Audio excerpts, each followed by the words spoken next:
أشكر نافي جروث على هذا التنظيم وعلى هذا المستوى العالي في التدريب. صراحة من أفضل الجهات التدريب اللي قد حصلت منها على تدريب، وأتطلع مستقبلا أن أحصل على دورات أخرى من نافي جروث.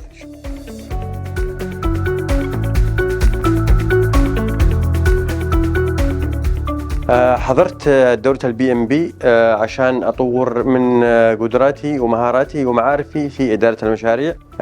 الأشياء اللي تعلمتها في هذه الدورة أشياء كثيرة. طبعا أنا حضرت من قبل دورات إدارة مشاريع من قبل، ولكن لم تكن بهذا الشكل ولم تكن معمقة بهذا القدر.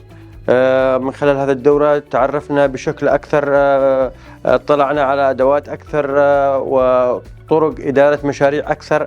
أيضا كان هناك ما شاء الله المدرب أحمد حسن استطاع أنه يقدم لنا خلاصة خبرته في إدارة المشاريع، وهذا شكل فارق لنا في هذه الدورة.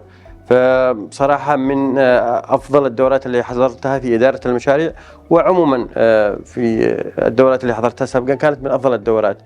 فأشكر نافي جروث على هذا التنظيم. أيضا تنظيم كان رائع جدا، وكل شيء وفروا لنا من قاعة، من الأجواء، من يعني أشياء كثيرة توفرت في هذه الدورة، وعملت أو ساهمت بشكل كبير في نجاح الدورة.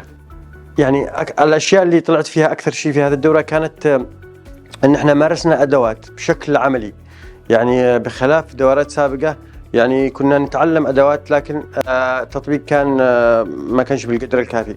من خلال هذا الدورة استطعنا أن نطبق تقريبا أغلب الأدوات اللي كانت موجودة، وتعرفنا على طرق وأساليب في إدارة المشاريع ما كناش نعرفها من قبل.